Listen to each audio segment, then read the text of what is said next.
Welcome everybody to another video of Ancient Greece Reloaded. Today we will talk about the famous king Pterelaus, the king that Amphitryon had to defeat so as to marry Alcmene. By the way, if you like the video, please hit the like button and subscribe to our channel so as to stay tuned for upcoming videos. Overall, Pterelaus was a king of Taphos in Greek mythology.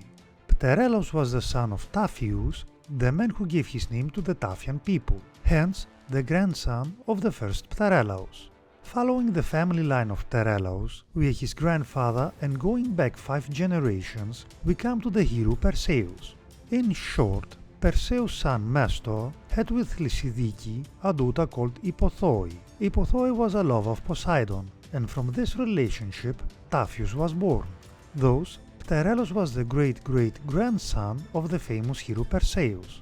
This part will become crucial for our story later on. Pterelaus was also favored by his grandfather, and Poseidon implanted a golden hair upon the head of Taphios' son, and from that moment on, Pterelaus became immortal. In time, Pterelaus would succeed Taphios as king of Taphos, ruling the main island as well as many of the surrounding islands. His people, who were mainly known as Taphians, were also called Televoans, in essence, 2 groups of people under the same king.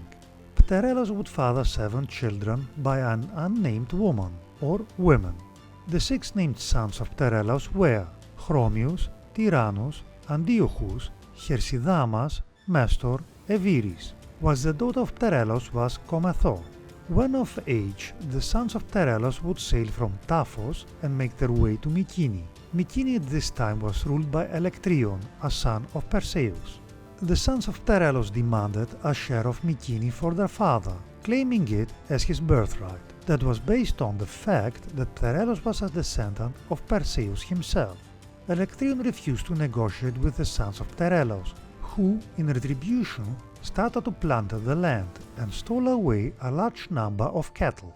Electryon sent his 9 sons after the sons of Pterelaus, and eventually the 2 sides met in battle.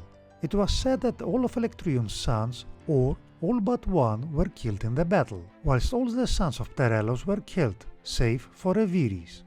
During that time, while the events were unfolding, Amphitryon would become a suitor of Alcmene, the daughter of Electryon, and hence he would also get involved in these matters.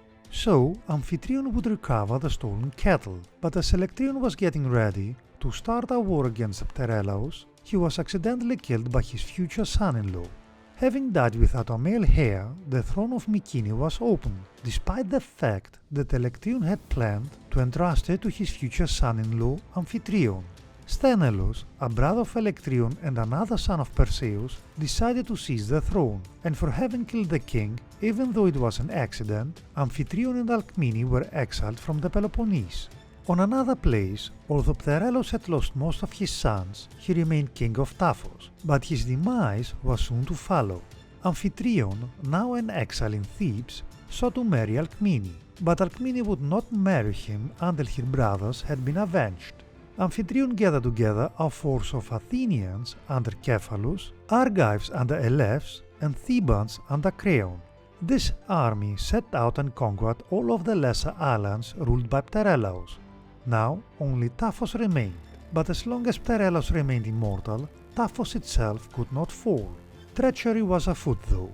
Comaetho had fallen in love with Amphitryon, and so one night, as Pterelaus was sleeping, she cut off the strand of golden hair of her father, leaving him vulnerable, and soon the king was dead, and the kingdom was taken by Amphitryon and his allies.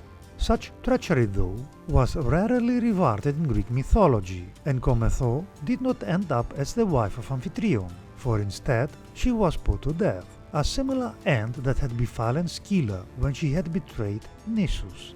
The kingdom of Pterelaus was divided between Elephs and Cephalus, with Cephalus being given the island of Sami, which subsequently became known as Kefalonia.